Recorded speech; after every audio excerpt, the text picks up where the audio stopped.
My sister-in-law told my stalker ex where to find me. Now he won't leave me alone. My ex Jake chased me through our neighborhood with a machete 3 years ago during his first psychotic break. After his schizophrenia diagnosis, I stayed to help, took him to every appointment, managed his medications, kept him safe. I only left when he threatened to turn me and Sam into pasture for his bloodhounds after I started dating again. The only remaining connection was through Jess, my brother's girlfriend. She'd been Jake's friend since high school and refused to pick sides. When I got pregnant in January, I told family but asked them to keep it quiet. 24 hours later, Jake left me a voicemail claiming he'd file for custody of his baby. We hadn't spoken in over a year. He didn't know where I lived or worked. Only Jess could have told him. He deserved to know, she said when confronted. He's better now with his medication. He threatened to kill me, Jess. That was during an episode. He's stable now. I made her promise. No more information about me or the baby. She swore she understood. Last weekend was my baby shower. 80 guests at a rented venue, supposed to be perfect. Then I saw Jake at the bar, scanning the crowd. Security tried escorting him out. He bit one of them, screaming that I was carrying his child, that we'd never really broken up, that Sam had stolen me. It took 5 people to remove him. I confronted Jess immediately. How could I keep your baby shower secret? She actually said. He's my friend too. I told you to tell him nothing. I didn't think he'd actually come. I cut her off, told her she was dead to me. My brother begged me to forgive her, said I shouldn't punish him for her mistakes. 2 days later, Jake showed up at my prenatal appointment. Somehow knew exactly when and where. Had to leave through the back while security detained him. Yesterday, he was outside my workplace with flowers, telling everyone he was surprising his pregnant fiancée. I haven't told him anything since the shower. Jess swore when my brother called. I promise. But Jake knew things. My appointment times, Sam's work schedule, which days I was alone. This morning, I found out how. Jake had created a Facebook page, Fighting for My Baby, a father's rights story. Hundreds of followers. Photos of me from years ago, ultrasound images that weren't mine but looked real, long posts about how I was keeping his child away due to mental health discrimination. The comments were terrifying. People calling me ableist, offering legal advice, some offering to help him rescue his baby. One comment stood out. Stay strong, Jake. The truth always comes out. Jess Maxwell. I screenshot everything and called my brother. Your girlfriend is publicly supporting my stalker. That's not, she wouldn't. I sent the screenshots. Silence. An hour later. I went through her phone. She's been messaging him for months, sending photos from family events, your ultrasound pictures, Sam's work schedule. Oh my God. She's been feeding his delusions, telling him you still love him, that Sam is controlling you, that once the baby's born you'll come back. I dropped the phone. There's more. She had a draft message ready to send with your home address and the hospital where you're delivering. Your due date's in 2 weeks. Where is she now? She left an hour ago, said she was meeting a friend. My phone buzzed. Unknown number. A photo of Jess and Jake at a coffee shop, looking at something on his phone. Maps. Another text. Your sister-in-law is very helpful. See you soon. Both of us. Sam grabbed his keys. We're leaving. Now. As we packed, Jess called, crying. I'm sorry. I thought if he just saw you, talk to you, he'd accept reality. I didn't know he'd bring people. What people? There's a van outside your house. Men from some father's rights group. They have cameras. They're live streaming. Jake told them you're about to flee with his baby. I looked outside. White van pulling up. Jake got out first, followed by 5 men with cameras and signs reading, Fathers have rights, and stop parental alienation. The whole internet is watching, Jess sobbed. Thousands of viewers. They think you're the villain. The doorbell rang. Police! Someone shouted. But something was off about the voice. Sam checked his phone. The live stream showed our front door. The title, Liv, confronting my baby's kidnapper. She can't hide anymore. Jake was speaking to the camera. She's inside with the man who stole her from me. They're planning to run away with my child. We're here to stop a kidnapping in progress. The door shook. They were trying to force it open. Sam dialed 911, but the live stream chat was faster. Someone had already called reporting a woman holding a baby hostage. The police will side with them, I whispered. They think I'm the criminal. Another bang at the door. The frame cracked. Then I heard something that made my blood freeze. A voice from the back of the house. I'm in. Back door was unlocked. It was Jake. He was already inside. Sam grabbed my arm and pulled me toward the front door as Jake's voice came from somewhere in the back of the house. He was calling my name in this sing-song way that made my skin crawl, like we were playing some kind of game. The men outside kept pounding on the front door and I could hear their voices through the wood, narrating everything to their cameras. My phone wouldn't stop buzzing in my pocket, and I knew without looking that the video was spreading everywhere. Thousands of people watching what they thought was some kind of custody fight. Sam put his finger to his lips and pointed toward our bedroom. The truck was parked on the side street, but both doors were blocked now, so we'd have to go out a window. I was 9 months pregnant, and the thought of climbing through a window terrified me. What if I got stuck? What if I hurt the baby? Jake's footsteps moved through the kitchen, and I heard him open the fridge like he still lived here. He called out that he just wanted to talk, that we could work this out like a family, and his voice sounded so normal it was almost worse than if he'd been yelling. We made it to the bedroom just as the front door started to splinter. Sam pushed the window open and went through first, landing in the bushes below. He reached back up for me and I tried to fit my belly through the frame. For a second I thought I wasn't going to make it, but Sam grabbed my arms and pulled while I pushed with my legs. Behind me, I heard Jake realize we were escaping and his voice changed completely. He started screaming that I couldn't take his baby away, that I was a kidnapper, that he had rights. My shirt caught on something and tore as Sam pulled me through. We both fell into the bushes and I felt branches scraping my arms, but I didn't care. We were out. Sam pulled me to my feet and we started running across the neighbor's yard. I heard the front door finally give way and the men burst inside. Their cameras were still rolling and I knew they were spreading through the house looking for us. Someone must have seen us from a window because I heard yelling about our location. My phone kept buzzing and I pulled it out while we ran. The live stream chat was moving so fast I could barely read it, but people were giving advice on which way we probably went. They were helping Jake hunt us down. Sam's truck was maybe 30 yards away when Jake came around the side of the house at a full run. He was so much faster than us and I was struggling to move with my belly weighing me down. Every step sent pain through my back and I was scared my water was going to break right there in the street. Sam positioned himself between Jake and me as we reached the truck. He had the keys in his hand already, but Jake was closing the distance fast. Then Jake stopped about 10 feet away with his hands up. For just a second, he looked like the man I used to love before everything went wrong. He was crying and his voice broke when he begged me to just listen. He said Jess told him I still loved him, that Sam was keeping us apart, that once I saw him, I'd remember. The Father's Rights group had their cameras pointed at us from the front porch, and they were narrating this whole thing like Jake was some kind of hero trying to see his kid. I wanted to scream at them that they had it all wrong, but I couldn't make my voice work. That's when I heard the sirens. 2 patrol cars came around the corner fast, and a detective got out before his car even stopped moving. He took one look at the cameras and the crowd and Jake's wild eyes and seemed to understand this wasn't a normal domestic situation. I was shaking so hard I could barely stand, and when he asked what was happening, the words just tumbled out. I told him about Jess and the stalking and Jake being inside our house and the Facebook page and everything. Jake tried to tell the detective that I was confused. He said pregnancy hormones were making me crazy, and he was the father and he had rights to see his child.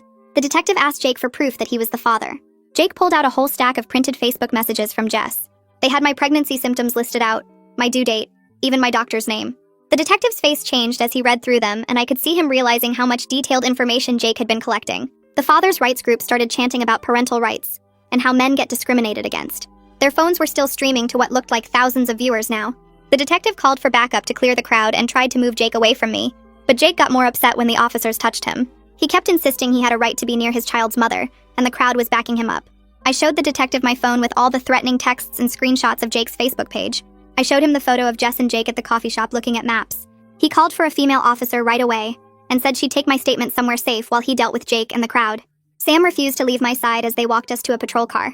His hand stayed on my back the whole time like he was afraid someone would try to grab me. The police station felt too bright after everything that just happened.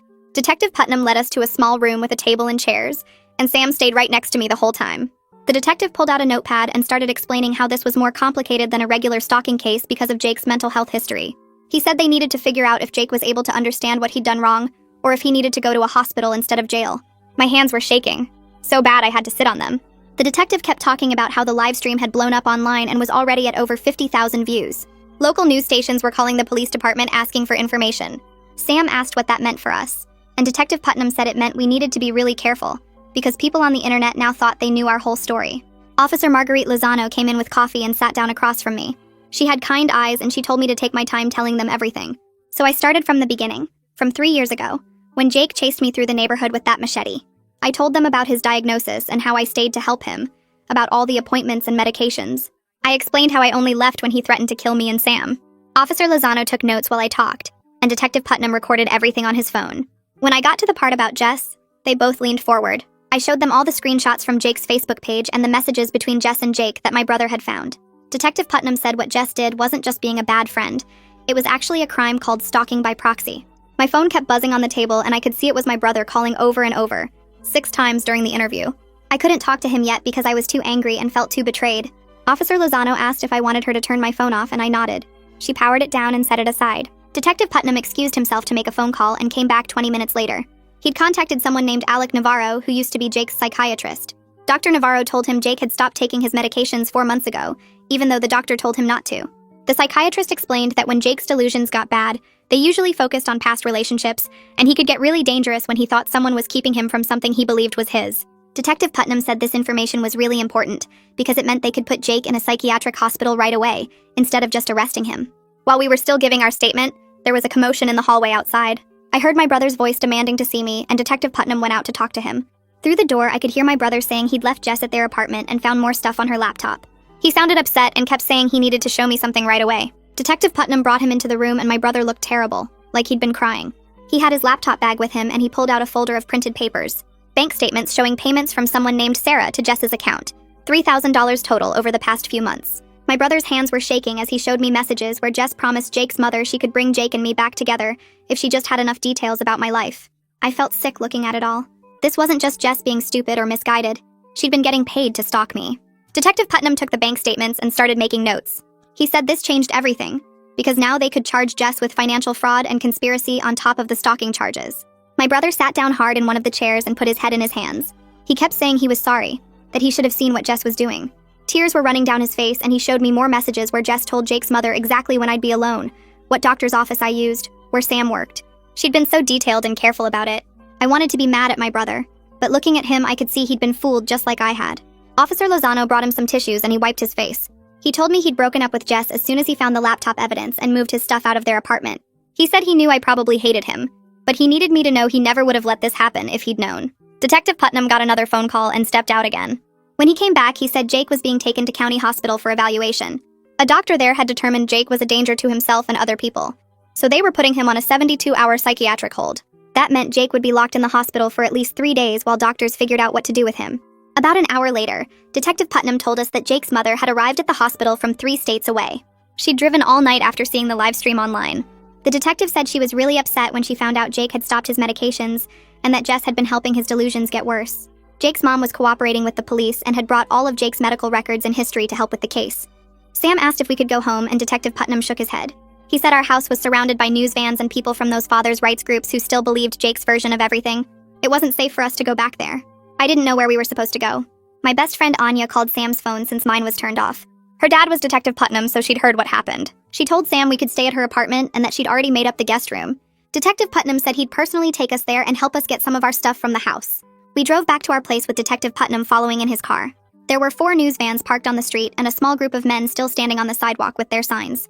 Detective Putnam went and talked to them while Sam and I went inside through the back door. The house felt wrong now, like it wasn't safe anymore. We threw clothes and toiletries into bags as fast as we could. I grabbed my prenatal vitamins and the folder with all my medical paperwork. Sam got his laptop and some work clothes. We were only inside for maybe 15 minutes, but it felt like forever. As we were leaving, I got this sharp pain in my stomach that made me double over. Sam caught me before I fell and asked if I was okay. Another pain hit and I realized this might be contractions. We were 2 weeks from my due date, but all the stress might have triggered early labor. Detective Putnam saw me bent over in pain and immediately called for an ambulance. Sam was freaking out asking if the baby was coming and I couldn't answer because the pain was so bad. The ambulance got there in under 10 minutes and the paramedics loaded me onto a stretcher. Sam climbed in with me and we headed to the hospital with Detective Putnam following behind. At the emergency room, they got me into a bed right away and paged my doctor. Dr. Connor Shaw showed up still wearing his regular clothes because he'd been home for the evening. He checked me over and did an ultrasound while I tried not to panic about the baby. After what felt like hours but was probably only 20 minutes, Dr. Shaw told me the cramping was something called Braxton Hicks contractions, not real labor. The baby wasn't coming yet, but my blood pressure was way too high, and he was worried about me. He said I needed to be on bed rest for the next few days at least. He wrote everything down in my chart for the restraining order case we'd have to file, noting that the stalking was causing dangerous medical problems. They kept me in the hospital for a few hours to monitor the baby and make sure my blood pressure came down. Sam never left my side, and Detective Putnam waited in the hallway the whole time. When they finally released me around midnight, Detective Putnam drove us to Anya's apartment himself. Anya had stayed up waiting, and she hugged me as soon as we walked in. She'd made up the guest room with fresh sheets and had snacks and water bottles on the nightstand. I was so exhausted I could barely stand, but I couldn't sleep yet. Anya pulled up the live stream on her laptop because I needed to see what people were saying. The video had over 200,000 views now. The comment section was full of people supporting Jake and calling me terrible names. They said I was a vindictive ex trying to keep a father from his child. They said I was discriminating against Jake because of his mental illness. Some comments said Sam had brainwashed me. The fathers' rights groups had made me their big cause and were sharing the video everywhere. Anya showed me posts on different websites where people had shared our address and Sam's workplace information. We were being doxxed by hundreds of strangers who believed Jake's delusion was real. Some of the comments were scary, people saying they hoped someone would rescue the baby from me. Sam took the laptop away and closed it. He said I didn't need to see any more of that right now, but I kept thinking about all those people out there who thought I was the bad guy in this situation. Detective Putnam texted Sam around 2 in the morning saying he was still at the police station working on our case. He'd contacted something called the FBI Cybercrimes Division, because the doxing and online harassment involved people from different states, which made it a federal issue. He was building a case against Jake and Jess, but also against the leaders of the father's rights group who'd organized the invasion of our house. By the time the sun came up, Detective Putnam had enough evidence to request emergency restraining orders against 5 people, Jake and Jess and 3 men who'd been at our house with cameras. The courthouse was old and smelled like cleaning products and paper. Sam held my hand while we waited in the hallway outside the courtroom. My brother sat 2 chairs down, not looking at either of us. Detective Putnam stood near the door talking to a woman in a dark suit who I figured was the prosecutor. My stomach hurt and the baby kept kicking like she could feel how nervous I was. I'd barely slept in 2 days thinking about seeing Jake again, even if it was just on a video screen. A bailiff opened the courtroom doors and called our names. Inside, the judge sat behind a big wooden desk that made him look small. The prosecutor, Harley Grimes, introduced herself and shook my hand. She had short gray hair and wore glasses on a chain around her neck. She told me to sit in the front row and just answer honestly if the judge asked me anything. On a large monitor mounted to the wall, Jake's face appeared. He looked cleaner than the last time I'd seen him, hair combed and wearing an orange jumpsuit. His eyes found me immediately through the camera, and he smiled like we were meeting for coffee. My whole body went cold. The judge asked Jake's lawyer to present his case first. The lawyer stood up and started talking about mental health discrimination, and how Jake deserved a chance to prove paternity. He said Jake was taking his medication now and was stable. He said fathers have rights even when they're sick, and that keeping Jake away from his child was cruel and unusual punishment. Some people in the back of the courtroom clapped until the judge told them to be quiet. Harley stood up next. She had a folder full of papers that she started laying out on the table in front of the judge. She showed him my medical records proving I was already 8 weeks pregnant the last time Jake and I had any contact. She pulled up Jake's Facebook page on a laptop and the judge leaned forward to read the posts. His face got harder with each page. She played one of Jake's voicemails where he threatened to take the baby the moment I gave birth. She showed the payment records from Jake's mother to Jess, $3,000 over 4 months. Then she played parts of the live stream from our house. The judge watched Jake on the screen trying to break down our door while telling thousands of people I was kidnapping his baby. When the video ended, the judge took off his glasses and rubbed his eyes. Jake's lawyer started talking again about mental illness and father's rights. He said Jake couldn't be blamed for actions he took while unmedicated. He said the real villain was the mental health system that failed Jake. Some of the people in the gallery started shouting agreement. One man stood up and started filming on his phone. Another woman yelled that I was discriminating against sick people. The judge banged his gavel 3 times and told everyone to be quiet or leave. When they didn't stop, he ordered the bailiff to clear the courtroom. It took 10 minutes to get everyone out. They were still shouting in the hallway about injustice and father's rights. When the courtroom was finally empty except for us and the lawyers, the judge looked at Jake on the screen. He asked Jake directly if he understood that the baby wasn't his. Jake shook his head and said Jess had told him I was confused, that pregnancy hormones were making me believe Sam's lies. He said once the baby was born and he could take a paternity test, everyone would see the truth. The judge closed his eyes for a long moment. Then he started reading from a paper in front of him. He granted a 5-year restraining order against Jake. 500 yards minimum distance from me, Sam, our home, my workplace, and the hospital where I deliver. Jake couldn't contact me by phone, email, social media, or through other people. The judge also ordered Jake to stay in psychiatric treatment and keep taking his medication as a condition of his eventual release from the hospital. If he stopped treatment or medication, he'd go straight to jail. Then the judge looked at the papers about Jess. He ordered a separate restraining order against her with the same distance requirements. Harley told the judge that criminal charges were being filed against Jess for stalking by proxy and fraud. The judge nodded and said he'd sign whatever the prosecutor needed. My brother was called to testify next. He walked to the front of the courtroom and swore to tell the truth with his hand on a Bible. Harley asked him to explain what he'd found on Jess's phone and laptop.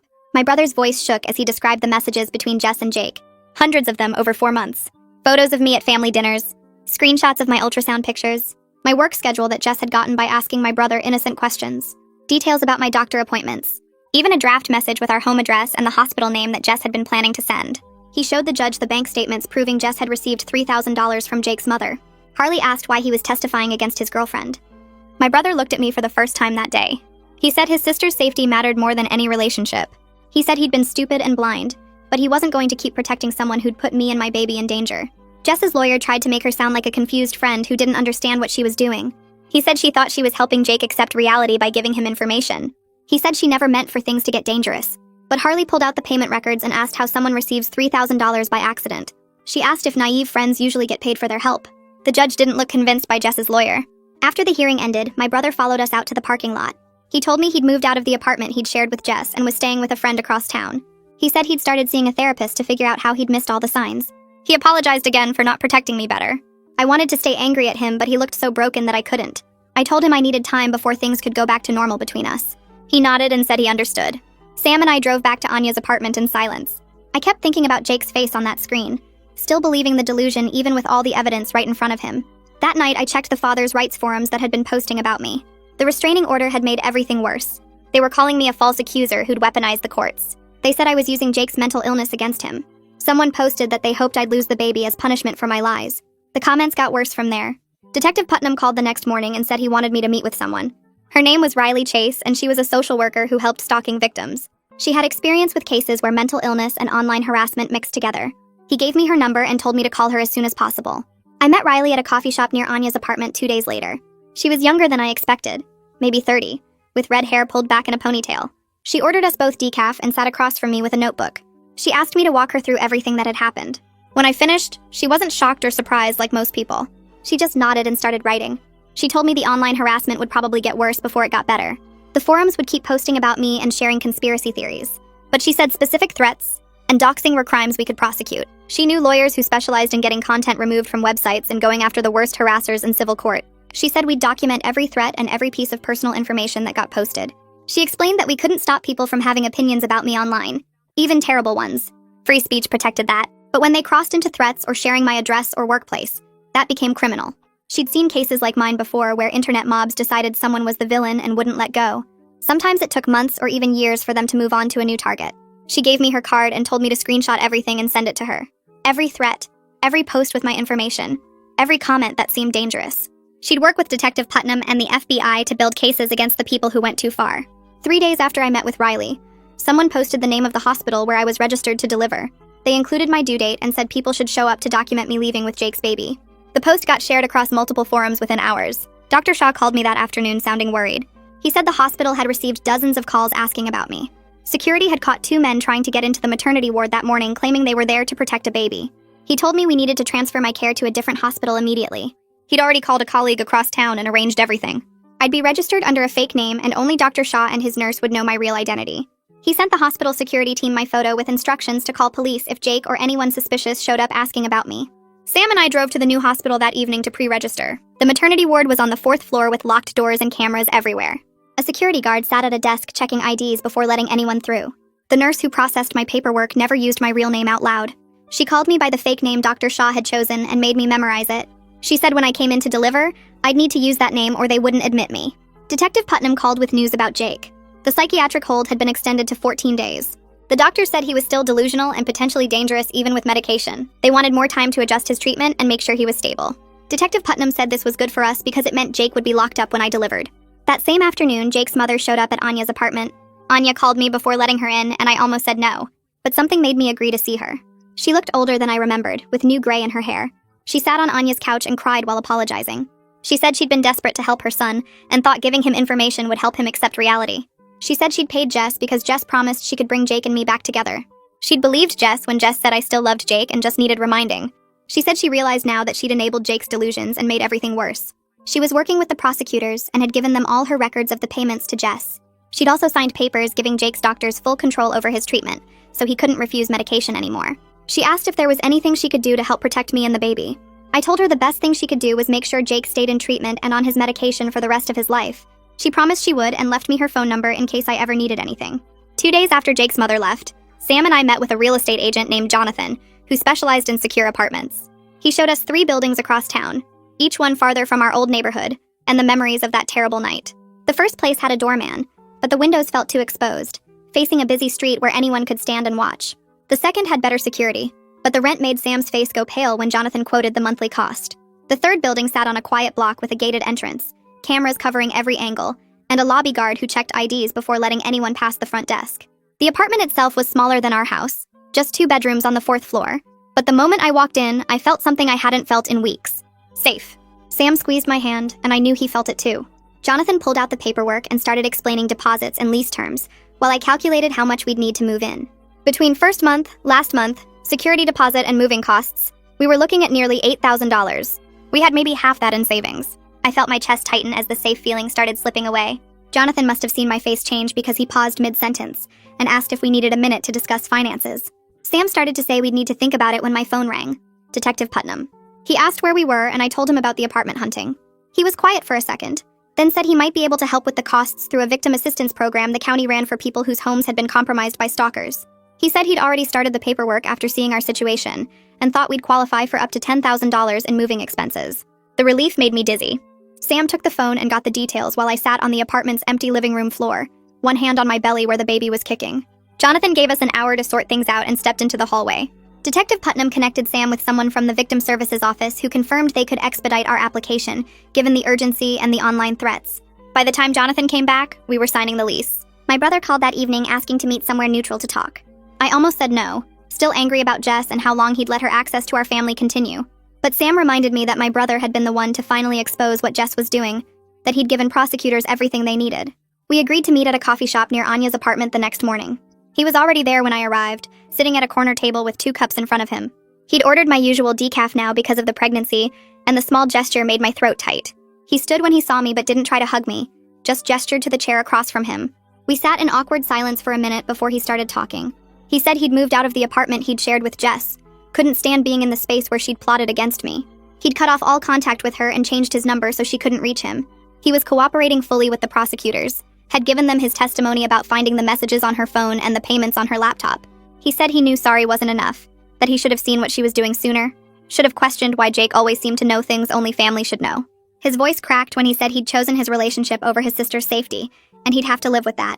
I let him finish before I spoke.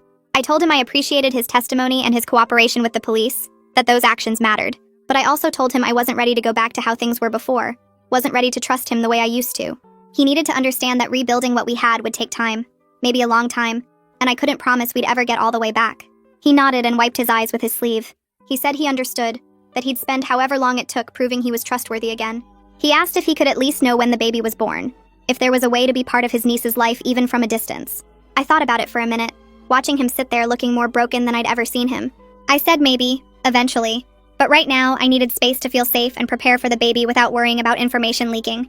He accepted that without argument, just asked me to let him know if I ever needed anything. We finished our coffee in silence and he walked me back to my car, keeping his distance like he was afraid to get too close. 1 week before my due date, I woke up at 3 in the morning with pain that felt different from the cramping I'd been having. Sharper, deeper, radiating from my lower back around to my stomach.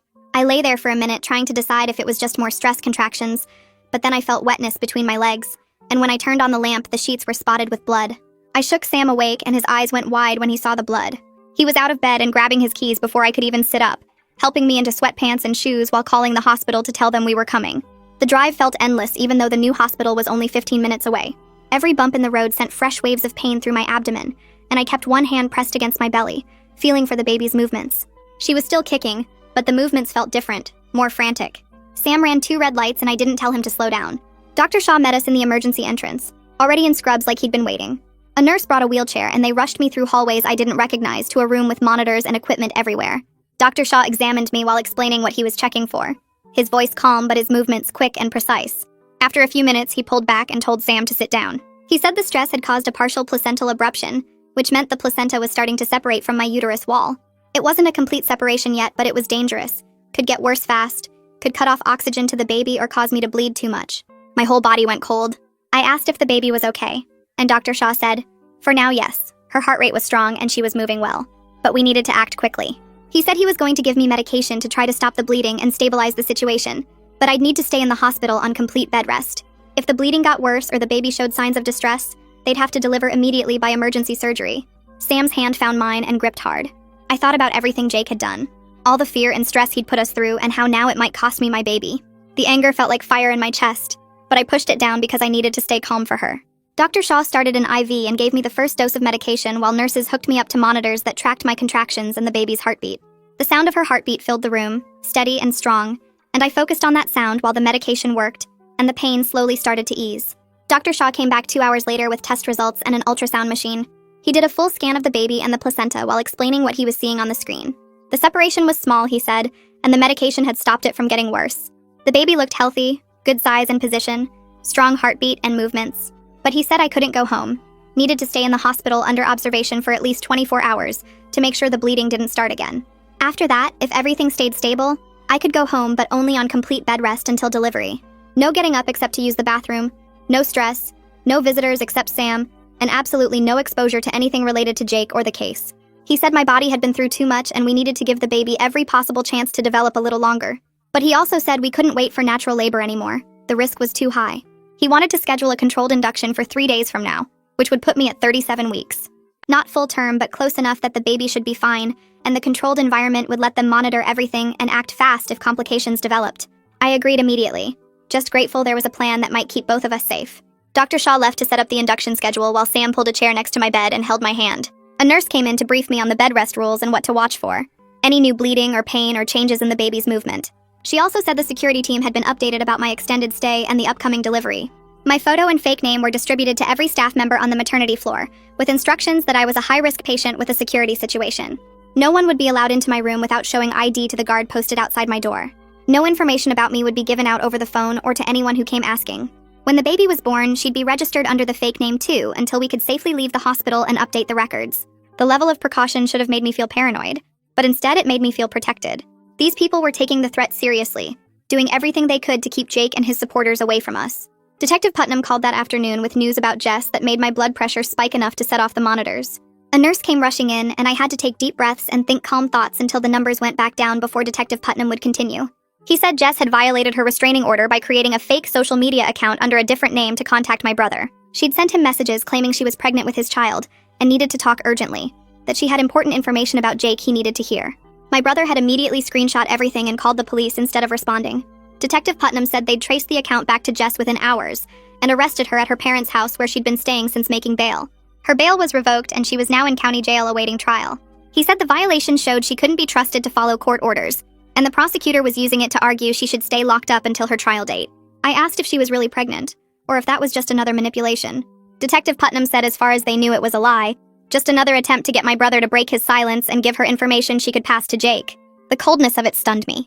Even facing criminal charges and a restraining order, Jess was still trying to help Jake, still trying to get access to information about me and the baby. Sam asked what would happen if she kept trying to make contact from jail, and Detective Putnam said they were monitoring her calls and mail, that any attempt to reach out to me or my family would add more charges. He said to focus on staying calm and healthy for the baby, that Jess couldn't hurt us anymore from behind bars. 2 days later, Detective Putnam called again with different news, this time about Jake. He said Jake had undergone another psychiatric evaluation as part of the court process, and something unexpected had happened. Jake had a moment of clarity where he acknowledged he wasn't the baby's father. His doctor told Detective Putnam that the new medication combination was finally working, that Jake's delusions were breaking down and he was starting to see reality. He'd apparently broken down crying during the evaluation, apologizing for everything he'd done and saying he didn't know why he'd believed the baby was his. The doctor was cautiously optimistic that with continued treatment, Jake might maintain this insight, but he also warned that Jake's grasp on reality was still fragile, that if he stopped taking his medication again, the delusions could come back just as strong. Detective Putnam said the court was taking this into account, and instead of releasing Jake to outpatient treatment, they were ordering him to a long-term psychiatric facility, where he'd live full-time and his medication would be supervised. He'd stay there for at least a year, possibly longer depending on his progress, and he couldn't leave without court approval. I asked if that meant he'd be locked up during the baby's birth and first months of life. Detective Putnam said yes, that by the time Jake was even eligible for evaluation for release, my daughter would be over a year old, and we'd have had time to establish our new life without him hovering over us. The relief was physical, like a weight lifting off my chest. Sam asked about the restraining order, and Detective Putnam said it would remain in effect regardless of Jake's treatment progress, that even if he got better, he wouldn't be allowed near us without my explicit permission. I said I couldn't imagine ever giving that permission, and Detective Putnam said that was completely my right. Harley Grimes, the prosecutor handling both Jake and Jess's cases, called me directly the next day to update me on the formal charges. Against Jake, she'd filed stalking charges, criminal trespass for breaking into our house, making terroristic threats for the things he'd said in his voicemails and messages, and violating the protective order for the baby shower incident and the workplace ambush. Each charge carried serious prison time, but given Jake's mental illness, Harley said the focus was on getting him long-term psychiatric treatment, rather than just punishment. She wanted him somewhere he couldn't hurt anyone, and where he'd have to stay on his medication. Against Jess, the charges were more extensive because Jess didn't have the mental illness defense.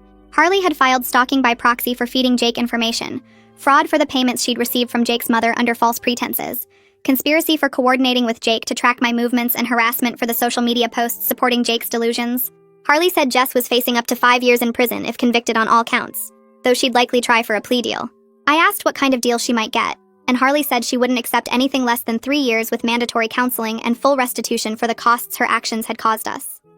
The father's rights group leaders who'd organized the house invasion were facing criminal trespass and conspiracy charges. Harley said 3 of them had already accepted plea deals that included probation, community service, and orders to remove all content about me from their platforms. They also had to post public corrections admitting they'd been wrong about the situation. I asked if that would actually reach all the people who'd seen the original livestream, and Harley admitted probably not, but it was the best they could do legally. The important thing was establishing the truth in the court record, so if anyone did search my name, they'd find the real story. Riley Chase came to visit me in the hospital the day before my scheduled induction. She brought her laptop and said she wanted to help me prepare a victim impact statement for Jake's eventual sentencing hearing. I hadn't thought about having to face Jake again, even via video, and the idea made my heart rate spike. Riley saw the monitor jump and quickly reassured me that I wouldn't have to see him in person, could submit a written statement or record a video instead. But she said having a statement ready would be powerful, would help the judge understand the full impact of what Jake had done. We spent 2 hours working on it, Riley helping me organize my thoughts and focus on specific facts rather than just anger. She had me describe the machete incident 3 years ago, how I'd stayed to help Jake despite my fear, how I'd only left when his threats became too specific and too violent. Then the pregnancy announcement and Jake's immediate claim that the baby was his, despite us having no contact for over a year. The stalking escalation, the Facebook page, the baby shower attack, the workplace ambush, the home invasion with the live stream, the medical complications, the bleeding and placental abruption caused by stress, the fear that I might lose my baby because of his delusions. Writing it all down in chronological order was exhausting, but also cathartic, like I was finally organizing the chaos into something concrete and undeniable. Sam worked on his own statement in the corner of the room, writing about the fear of almost losing both me and our baby, about having to protect his family from someone who should have been safely in treatment. Riley said both statements would be powerful evidence of the harm Jake had caused and would help ensure he got the long-term treatment he needed. Detective Putnam called that evening to tell me the FBI's Cybercrimes Division had finished their investigation into the online harassment. They'd identified and interviewed the 3 most aggressive harassers who'd made specific threats against me. 2 of them, both men in their 30s from different states, were being charged with interstate harassment and cyberstalking. The third was a 17-year-old kid who'd gotten caught up in the father's rights rhetoric without understanding the reality of the situation. He was getting a warning and mandatory counseling instead of charges, but his parents had been informed and were horrified by what he'd done. Detective Putnam said several websites had removed Jake's Fighting for My Baby page and associated content after receiving legal demands from our lawyer. The page was still archived in a few places, and screenshots would probably circulate forever. But the main sources were gone, and anyone searching would now find articles about the arrests and charges instead. He said the online mob had mostly moved on to other causes, which was typical for internet outrage. I asked if we'd ever be completely free of it, and he was honest. Said probably not completely, but the worst of it was over. The people who mattered, the legal system and law enforcement, knew the truth. That would have to be enough. My brother proved his commitment to rebuilding trust by testifying at Jess's preliminary hearing 3 days after I delivered the baby. Sam stayed home with our daughter while Anya drove me to the courthouse. My body still sore from labor, but determined to see Jess face consequences. My brother was already there, looking nervous in a suit I'd never seen him wear before. He saw me and started to approach, but stopped when I didn't move toward him. Anya squeezed my hand and we took seats in the back of the courtroom. Jess was brought in wearing an orange jumpsuit, her hair pulled back and her face without makeup. She looked smaller than I remembered, less threatening now that she was behind bars. The preliminary hearing was just to determine if there was enough evidence to proceed to trial, but Harley Grimes was thorough, presenting every piece of evidence methodically. My brother took the stand and testified about finding the messages on Jess's phone, the payments on her laptop, the draft message with our address and hospital information. He described how Jess had lied to him for months, had used their relationship to gain access to family information she then sold to Jake's mother and fed to Jake himself. His voice stayed steady, but I could see his hands shaking as he held the printed evidence. Jess's lawyer tried to cross-examine him, suggesting he was lying to protect his sister, but my brother shut that down immediately. He said he was testifying because what Jess had done was wrong and dangerous, that she'd helped a mentally ill man stalk his pregnant sister and nearly caused the loss of his niece. He said he'd learned to recognize manipulation and wasn't going to let Jess minimize her actions or play victim. The judge ruled there was more than enough evidence to proceed to trial and set a date for 2 months from now. After the hearing, my brother came over to where Anya and I were standing. He didn't try to hug me or make excuses, just said he hoped his testimony showed he was serious about making things right. I told him it was a start, that I'd seen him choose the truth over protecting Jess, and that mattered. He said he'd also started attending a support group for people who'd been in relationships with manipulative partners, that he was learning to recognize the red flags he'd missed with Jess. He was working on his own judgment and his own healing, so he could be someone I could trust again. I nodded and said I appreciated that. Then Anya and I left to get back to Sam and the baby. On the drive home, Anya said my brother looked different, more grown up somehow. I agreed, said maybe almost losing his family had finally woken him up to reality. 2 days before my scheduled induction, Jake's mother showed up at Anya's apartment. Sam answered the door and stood blocking the entrance until I told him it was okay. She looked older than when I'd last seen her at the courthouse, her face lined with worry and exhaustion. She asked if we could talk for just a few minutes, and I led her to the small kitchen table while Sam hovered protectively nearby. She told me Jake had been transferred to a secure psychiatric facility 2 states away for long-term treatment. The doctors there specialized in treatment-resistant schizophrenia and had already adjusted his medication plan. She'd signed over medical power of attorney to his treatment team, so she couldn't interfere with their decisions even if she wanted to. She'd also set up a trust fund to ensure Jake would have lifetime care regardless of what happened to her. Her hands shook as she pulled out papers showing all the legal arrangements she'd made. She said she knew nothing could undo what Jake had done to me, what she had enabled by paying Jess for information. She wasn't asking for forgiveness or trying to maintain a relationship. She just wanted me to know Jake would never be able to hurt me again, that she'd made sure of it. Then she asked if she could send a baby gift after delivery, maybe a savings bond or something practical that wouldn't require any contact between us. I told her I needed to think about it, that I wasn't ready to make decisions about any kind of connection between her and my daughter. She nodded and stood to leave, thanking me for even letting her explain. After she left, Sam asked if I was okay, and I realized I felt relieved rather than angry. Knowing Jake was far away in a secure facility, that his mother had given up control to professionals, made me feel safer than I had in weeks. The next morning, Detective Putnam called with news about the father's rights group. The 3 leaders who'd organized the invasion of our house had accepted plea deals. They'd each received 2 years probation, 200 hours of community service, and were ordered to remove all content about me from their websites and social media platforms. The plea deal also required them to post public corrections on their main pages, stating they'd been wrong about the situation, that I wasn't keeping a father from his child, that they'd participated in stalking a pregnant woman based on false information. Detective Putnam said the corrections wouldn't reach everyone who'd seen the original live stream, but it was a legal victory that established the truth in official records. Their followers would still believe what they wanted to believe, but anyone who looked into the case would find the court documents showing what really happened. He said the FBI was still investigating the more serious online threats and doxing, that several people might face federal charges. I thanked him for everything he'd done, and he told me he'd check in after the baby was born to make sure hospital security was maintaining protocols. Hanging up, I felt like another piece of the nightmare was dismantled, slowly but steadily. That evening, Anya surprised me by transforming her living room into a baby shower space. She'd invited Sam, my brother, and 2 other close friends whose information had never been compromised by Jess. There were pastel decorations, a small cake, and a pile of wrapped gifts on the coffee table. It was everything the original shower should have been, peaceful and joyful without the fear of Jake appearing. My brother arrived carrying a large wrapped box and hugged me carefully, mindful of my pregnant belly.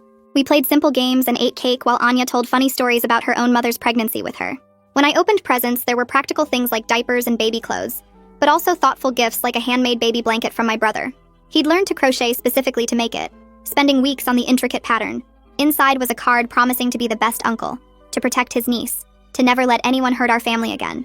I started crying reading it and couldn't stop, overwhelmed by how different this felt from the chaos and terror of recent weeks.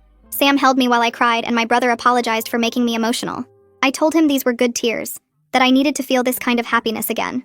Anya brought me tissues, and we spent the rest of the evening talking about normal things like baby names and nursery colors. For a few hours, I felt like a regular pregnant woman excited to meet her baby, not a stalking victim counting down to delivery.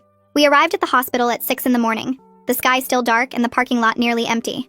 Sam carried our bags while I waddled through the automatic doors, my body heavy and uncomfortable. At registration, I gave the false name we'd arranged with hospital security, and the clerk's eyes flickered with recognition. She'd clearly been briefed about our situation. She processed us quickly and quietly, then called for an escort to take us upstairs. A security guard walked us to the maternity ward where a nurse was waiting. She introduced herself and led us to a private room at the end of the hall, away from the other patients. She explained that my room number wouldn't be posted anywhere, and only approved visitors would be allowed on the floor. Dr. Shaw arrived 20 minutes later, reviewing my chart and checking my blood pressure. He said my body had been under enormous stress and the delivery might be complicated because of it. His team was prepared for anything that might happen. He explained the induction process, how they'd start medication to begin contractions and monitor me closely throughout. Sam pulled a chair close to the bed and took my hand as the nurse inserted the IV. The medication started dripping into my veins, and Dr. Shaw said it would take a few hours before real labor began. He told me to try to rest while I could. Sam squeezed my hand and I closed my eyes, trying to relax despite knowing what was coming. Labor started slowly, just mild cramping at first that gradually built into real contractions. By mid-morning, I was breathing through them, gripping Sam's hand while the nurse checked my progress. The contractions got stronger through the afternoon, coming closer together until I couldn't talk through them anymore. Between contractions, I thought about how different this experience was from what I'd imagined months ago. I'd pictured a joyful delivery with family visiting and flowers filling the room. Instead, I was registered under a fake name with security outside my door, still afraid Jake might somehow find us. His delusions had stolen so much joy from what should have been the happiest time of my life. But then I'd look at Sam sitting beside me, his face full of love and concern, and I'd remember what mattered most. We were about to meet our daughter. She'd be safe and loved and protected. Jake's illness had tried to destroy us, but we'd survived. The contraction would end and I'd breathe again, focusing on Sam's steady presence and the life we were bringing into the world. Another contraction would start, and I'd grip his hand harder, riding the wave of pain while he counted breaths with me. The hours blurred together, pain and rest and Sam's voice anchoring me through it all. At 4:47 in the afternoon, after 12 hours of labor, our daughter was born. She came out screaming and perfect, her little face scrunched up and furious at being forced into the cold world. The nurse placed her on my chest and I felt a fierce protective love that made everything we'd been through worth it. She weighed 7 pounds 4 ounces and had dark hair like Sam's, already thick and damp against her tiny skull. I couldn't stop staring at her, counting her fingers and toes, amazed that she was real and here and ours. Sam was crying as he cut the umbilical cord, his hands shaking with emotion. When he looked at me, I saw the fear of the past weeks finally leave his face, replaced by pure joy and wonder. He kissed my forehead and then touched our daughter's cheek gently, whispering that he'd keep us both safe forever. The nurse took her to clean and weigh her while Dr. Shaw finished the delivery. When they brought her back wrapped in a hospital blanket, Sam held her for the first time, and I watched him fall completely in love. He rocked her gently and told her about all the things he'd show her, all the ways he'd protect her, all the love she'd have. I was exhausted and sore, but happier than I'd ever been. Hospital security kept strict watch during our 2-day stay. No visitors were allowed except my brother and Anya, who came separately and had to show ID before being escorted to our room. The nursing staff used the false name on all paperwork, and my room number wasn't posted on any board or door. Every nurse who entered checked our wristbands and confirmed our identities before providing care. Detective Putnam called twice to confirm there'd been no suspicious activity around the hospital. No one asking questions about recent deliveries or trying to access maternity ward records. He said Jake's supporters online had mostly moved on to other causes, though a few diehards were still posting conspiracy theories. He'd alerted hospital security about specific usernames to watch for. My brother visited the evening after delivery, bringing flowers and a stuffed animal for his niece. He held her carefully, tears streaming down his face as he told her he'd always protect her. Anya came the next morning with a care package full of snacks and magazines, sitting with me while Sam went to the cafeteria. She said I looked tired but happy, that she'd been so worried during the stalking, but seeing me now with my daughter made her believe everything would be okay. On our second day in the hospital, Detective Putnam visited in person. He looked serious as he closed the door behind him, and I felt my stomach drop, afraid of what news he was bringing. He sat down and told us Jake's psychiatric team had made a significant discovery. While going through Jake's belongings at the facility, they'd found journals detailing his growing delusions about me. He'd been writing for months about how we were meant to be together, how Sam had stolen me, how the baby was his despite all evidence otherwise. The journals showed clear premeditation even within his psychosis. He'd been planning to confront me, to take me back, to raise the baby as his own. What made it worse was evidence that he'd been hiding his medications for months before the stalking got bad. The journals mentioned crushing pills and faking swallowing them, deliberately avoiding treatment because the voices told him the medication was keeping us apart. The psychiatric team said this explained his rapid deterioration from stable to dangerous. It also meant his actions weren't just spontaneous breaks from reality, but calculated behavior driven by untreated delusions. Detective Putnam said this evidence strengthened the criminal case considerably. It showed Jake had capacity to plan and deceive even while delusional, which would matter during sentencing. He asked if I wanted to read the journals, and I said no immediately. I didn't need to see inside Jake's broken mind. I just needed to know he couldn't hurt us anymore. The next afternoon, Harley Grimes called with an update on Jake's case. His lawyer was negotiating a plea deal that would send him to a psychiatric prison facility for a minimum of 5 years with mandatory treatment. The facility specialized in mentally ill offenders and had strict protocols for medication compliance. After 5 years, Jake could only be released if doctors certified he was no longer a danger, and he demonstrated consistent medication compliance. If he stopped taking medication or showed signs of deteriorating, he'd remain confined indefinitely. Harley said the plea deal was the best outcome we could hope for, because it guaranteed long-term treatment while keeping Jake away from us. A trial would be risky and might result in a shorter sentence if the jury sympathized with his mental illness. The plea deal also avoided me having to testify in detail about everything that happened. I told her I supported the deal because I wanted Jake to get help, not just punishment. I didn't hate him for being mentally ill. I hated what his untreated illness had done to all of us. If 5 years of treatment could help him, if it could prevent him from hurting someone else in the future, then that mattered. Harley said she'd finalize the deal and schedule a plea hearing for next month. I'd have the option to submit a victim impact statement but wouldn't have to appear in person if I didn't want to. I thanked her and hung up feeling relieved that this part was moving toward resolution. A few days after we brought our daughter home, Harley called again about Jess's case. Her trial date was set for 2 months from now, but her lawyer had approached prosecutors about a plea deal. Jess was willing to plead guilty to all charges in exchange for a 3-year sentence with possibility of parole after 18 months. The deal would also require her to pay restitution for our therapy costs and moving expenses, plus complete a mental health program addressing her manipulation and boundary issues. My brother called right after Harley did. His voice strained as he asked what I thought about the plea deal. He said part of him wanted Jess to face a full trial and maximum sentence for what she'd done, but another part just wanted it over, so we could all move forward. I told him I supported the plea deal if it included the restitution and mental health treatment. Jess needed to face real consequences, but she also needed help understanding why what she did was so wrong. 3 years was significant time, and the restitution would take her years to pay off. My brother was quiet for a moment, then said he'd tell prosecutors we supported it. He added that he'd started dating someone new, taking things very slowly, being careful about red flags. He said therapy was helping him understand how Jess had manipulated him and how he'd ignored warning signs. I told him I was proud of him for doing that work, and he thanked me before hanging up. The new apartment building felt like a fortress compared to our old house. Sam carried our daughter through the lobby while I followed with the diaper bag, my legs still wobbly from 2 days in the hospital. The doorman nodded at us and made a note in his log. Cameras tracked our movement from 3 different angles. Sam had already given the building manager photos of Jake and Jess with strict instructions not to let them pass the entrance under any circumstances. The elevator ride to the 4th floor felt safe in a way I hadn't experienced in months. Sam unlocked our door and I stepped inside to find the nursery completely set up. Anya had helped him arrange everything while I was in labor. The crib sat against the far wall with a mobile hanging above it. My brother had assembled the changing table and stocked it with diapers and wipes. Everything was ready for us. I settled into the rocking chair with my daughter and felt my shoulders drop for the first time since Jake had broken into our house. The windows had security locks. The door had a deadbolt and chain. Nobody could get to us here without going through multiple layers of protection. Sam sat on the floor next to the chair and put his hand on my knee. Our daughter made small sleeping noises against my chest. This was what safety felt like. The first night home, she woke up every 2 hours. Sam and I took turns stumbling to the nursery in the dark, changing diapers and warming bottles. By morning, we were both exhausted, but neither of us complained. This was normal new parent exhaustion, not the crushing fear that had defined my pregnancy. My daughter needed me, and I could focus on her without constantly looking over my shoulder. The second day, my brother called before coming over. He asked if noon worked, and I said yes. He arrived with a gift bag full of baby clothes and a card that made me cry. He held his niece for an hour while she slept, his face soft with wonder. When he handed her back, he thanked me for trusting him enough to visit. I told him he was earning it back slowly. He nodded and said he understood. The third day, Anya stopped by with groceries and stayed to help me figure out the baby swing. She didn't ask about Jake or Jess. She just focused on making sure I had everything I needed. By the end of the first week, I'd established a routine. Feed the baby, change the baby, try to sleep when the baby slept. Sam went back to work but came home for lunch every day to check on us. My brother visited every other day, always calling first and never staying too long. He was patient with my wariness, never pushing for more access than I was ready to give. He'd bring coffee or dinner and hold his niece while I showered or napped. I could see how much he loved her already. His eyes would get wet when she grabbed his finger. Detective Putnam called on day 8 to tell me the investigation was officially closed.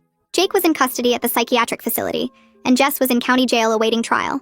All the evidence had been collected and processed. The father's rights group members who'd invaded our house had accepted plea deals.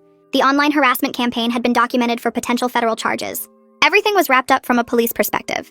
He asked if he could stop by to meet the baby and bring a gift. I hesitated, but Sam said it was fine, so I agreed. Detective Putnam arrived the next afternoon with a stuffed elephant and a card. He held my daughter carefully, like she was made of glass. He told us he'd worked hundreds of stalking cases over his career, but ours stood out because of how the mental health issues and online components had intersected to create such a dangerous situation. He said he was using our case as a training example for other officers. He wanted them to understand how social media could amplify delusions and create mob behavior that made victims even more vulnerable. He thanked us for being cooperative witnesses and said the documentation we'd provided had made building the case much easier. Before he left, he reminded us that the restraining orders were in place and being monitored. If Jake or Jess violated them, he'd know immediately. Riley called every week to check on me. She asked how I was sleeping and whether the nightmares had gotten better. I admitted they hadn't. I kept dreaming that Jake was in the apartment, that he'd gotten past all the security somehow. I'd wake up convinced I heard footsteps in the hallway. Sam would turn on all the lights to show me we were alone and safe. Riley said what I was feeling was normal after sustained trauma. She called it hypervigilance. My nervous system was still in protection mode even though the actual threat was gone. She taught me grounding techniques to use when the anxiety got bad. 5 things I could see, 4 things I could touch, 3 things I could hear, 2 things I could smell, 1 thing I could taste. She said it would help my brain recognize I was in the present moment, not back in the dangerous past. She also taught me how to separate real threats from trauma responses. The doorbell ringing didn't mean Jake had found us. It meant the delivery person had arrived with diapers. My brother calling didn't mean something was wrong. It meant he wanted to visit his niece. Slowly, I was learning to distinguish between actual danger and my body's overreaction to normal stimuli. Riley said it would take time, but I would get better at it. She also helped me process the guilt I felt about my daughter being born into all this chaos. I kept thinking she deserved a mother who wasn't constantly afraid, who could enjoy her without jumping at every sound. Riley reminded me that I'd protected my daughter through everything. I'd kept her safe when she was most vulnerable. That was what mattered. 2 weeks after bringing my daughter home, I drove to Harley's office for Jake's plea hearing. She'd set up a video conference so I wouldn't have to go to the courthouse. I sat in her conference room with Sam beside me and watched Jake appear on the screen. He looked different. His hair was cut short and he wore clean clothes. His eyes were clear instead of wild. The medication was working. His lawyer spoke first, explaining that Jake was accepting full responsibility for his actions and pleading guilty to all charges. Then Jake spoke directly to the camera. He said he was sorry for everything he'd put me through. He said he understood now that his delusions had made him dangerous, and that he'd refused to acknowledge his illness for too long. He said he was committed to staying on his medication and participating in treatment. He asked me to forgive him someday, though he knew he didn't deserve it. His psychiatrist testified next. She explained that Jake had been experiencing a prolonged psychotic episode triggered by medication non-compliance. She said he now had insight into his delusions and was working hard in therapy to understand what had happened. She recommended the psychiatric prison facility because Jake needed long-term structured treatment with accountability. The judge asked me if I wanted to speak. Harley had prepared a victim impact statement for me, but I decided not to read it. I just said I supported the plea deal because I wanted Jake to get help. The judge accepted the plea and sentenced Jake to 5 years in the psychiatric facility with mandatory treatment. He could only be released if doctors certified he was stable and no longer dangerous. If he stopped taking medication or showed signs of deteriorating, he'd stay confined. Harley said it was the best outcome we could have hoped for. Jess's plea hearing happened the following week. This time I attended in person with Sam and my brother. We sat in the courtroom while Jess was brought in wearing an orange jumpsuit. She looked smaller than I remembered, her face pale without makeup. Her lawyer explained that she was pleading guilty to stalking by proxy, fraud, conspiracy, and harassment. In exchange, she'd receive 3 years with possibility of parole after 18 months. She'd also have to pay back all the money Jake's mother had given her, plus additional money for our therapy costs and moving expenses. The judge asked if she wanted to make a statement. Jess stood up and read from a piece of paper. She said she was sorry for betraying my trust and enabling Jake's delusions. She said she'd convinced herself she was helping Jake by giving him information about me. She thought if he just saw me and talked to me, he'd accept that we weren't together anymore and move on. She admitted she'd taken money from Jake's mother, and that the financial motivation had clouded her judgment. She said she understood now that what she'd done was dangerous and wrong. She asked for my forgiveness, but said she knew she didn't deserve it. The judge was not sympathetic. He told Jess that her actions had put a pregnant woman and unborn child in serious danger. He said taking money to provide information to a stalker was particularly egregious. He accepted the plea deal but made it clear that if she violated any terms of her sentence, she'd serve the full 3 years without possibility of parole. He also ordered her to have no contact with me, Sam, or my daughter for the rest of her life. After the hearing, my brother walked with us to the parking garage. He said seeing Jess accept responsibility had helped him find some closure. He'd spent months wondering if he'd missed obvious signs, or if she'd been that good at hiding her true nature. His therapist was helping him understand that Jess had been manipulative from the start, and that he shouldn't blame himself for trusting someone he loved.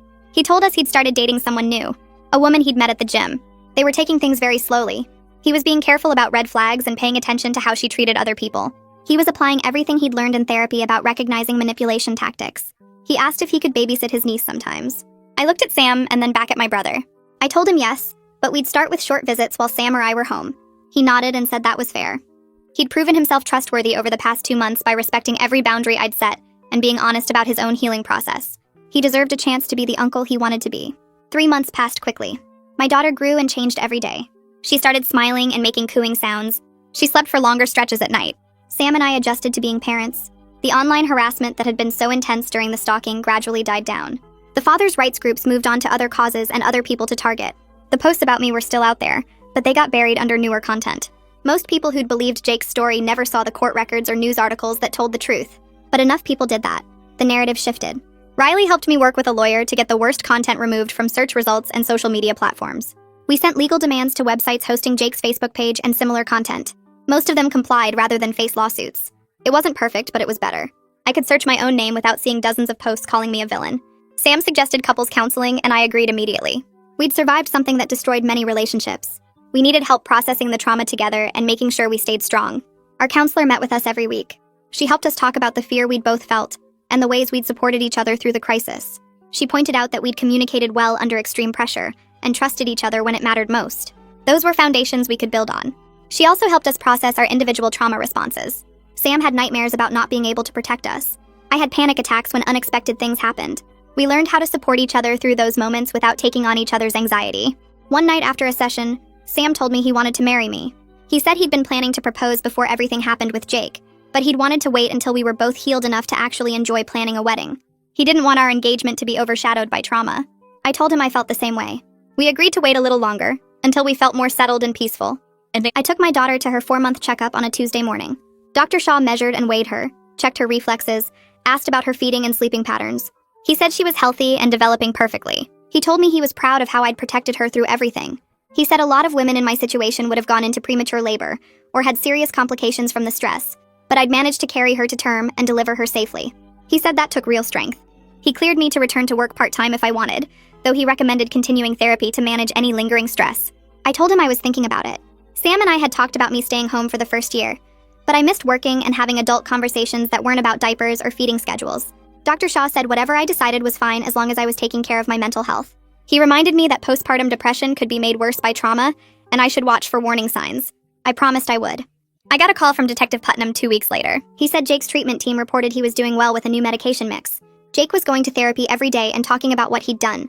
The doctor said he understood now that the baby wasn't his, and that he'd hurt me badly. Jake asked his mother to tell me he was sorry. Detective Putnam made it clear that Jake wouldn't be getting out anytime soon, probably not for years, but the doctors thought he might actually get better if he kept taking his medicine. I thanked Detective Putnam and hung up. Part of me was glad Jake was getting help. Part of me still felt angry that it took all this to make him take his medicine seriously. My brother came over that evening after I texted him. We sat on the couch while Sam held the baby in the nursery. My brother looked tired, older than he had a few months ago. He told me he'd been seeing a therapist twice a week to work through everything with Jess. I said I was glad he was getting help. He asked if I'd ever forgive him for not seeing what she was doing. I looked at him for a long time before I answered.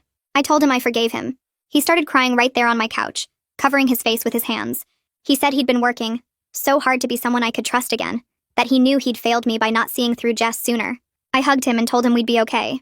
We agreed to start having family dinners once the baby was a little older, maybe once a week. He said he wanted to be the best uncle possible. I believed him. 6 months passed faster than I expected. The baby was sitting up on her own and starting to eat solid foods. Anya convinced me to join a mom and baby class at the community center on Tuesday mornings. I was nervous the first time we went. I kept looking over my shoulder in the parking lot, checking to make sure no one was following us. Inside the community center, there were 8 other moms with babies around the same age. We did songs and played with toys on colorful mats. After class, one of the other moms asked if I wanted to get coffee. Her name was Rachel, and her daughter was 2 weeks older than mine. We sat in the coffee shop attached to the community center and talked about sleep schedules and teething. Rachel asked about my daughter's father. I didn't hesitate. I told her about Sam, about how supportive he'd been through everything, about how he was an amazing dad. I didn't mention Jake or the stalking or any of it. For the first time in months, I talked about my family without feeling like I had to defend or explain anything. It felt normal. It felt good. Sam proposed on our daughter's first birthday. We'd had a small party that afternoon with just my brother Anya and a few close friends. After everyone left and we put the baby down for the night, Sam asked me to sit with him in the living room. He got down on one knee right there on our apartment carpet. He said I was the strongest person he'd ever met. He said he wanted to spend the rest of his life making me feel as safe and loved as I made him feel. He said he wanted to be my husband and raise our daughter together and build a real family.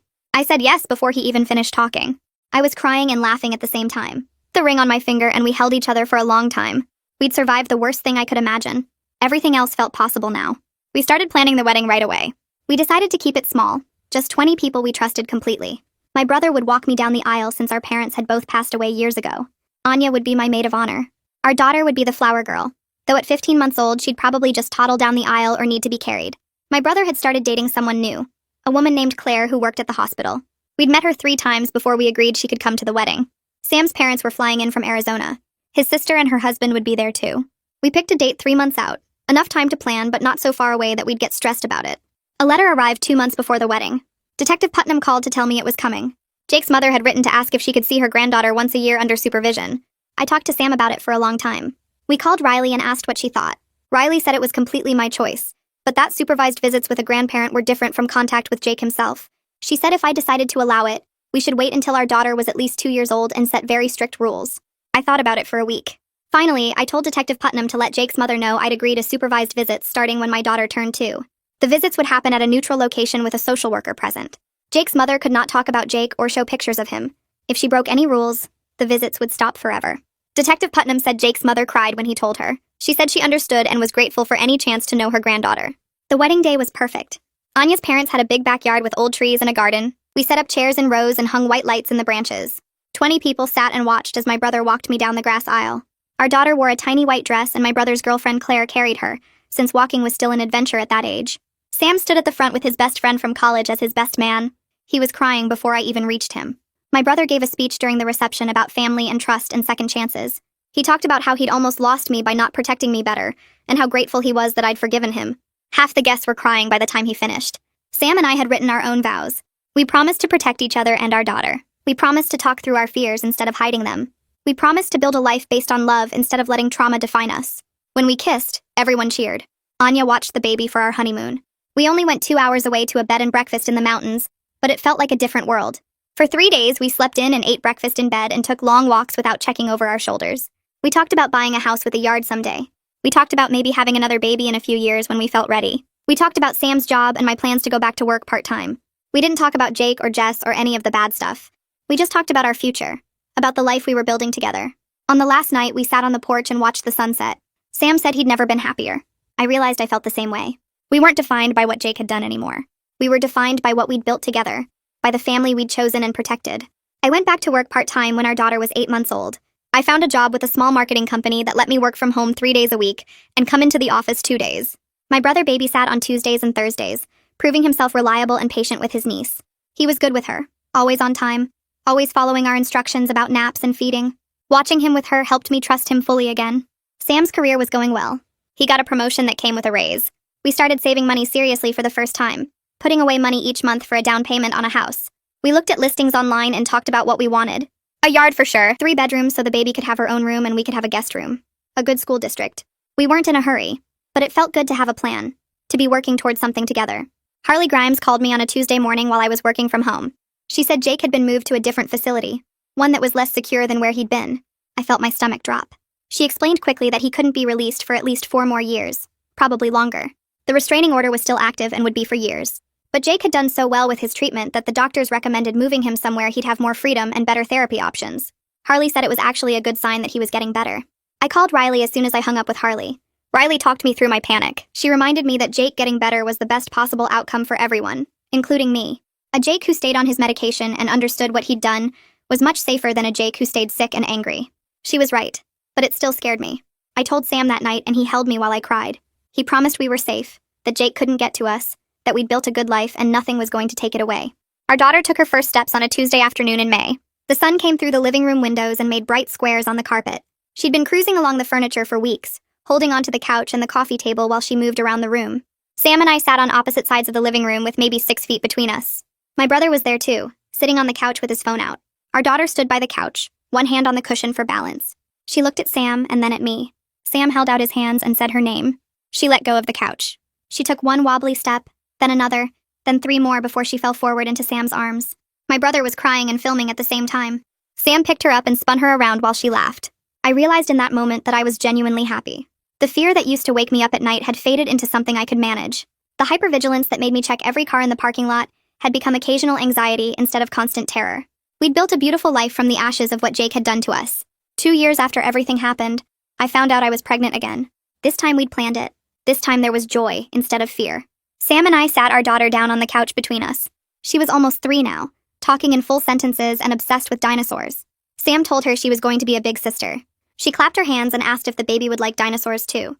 My brother came over that night and brought a gift for his future niece or nephew. He hugged me and said he was thrilled. I placed my hand on my growing belly and felt grateful for the family we'd chosen and protected. We'd survived. We'd healed. We were genuinely thriving now.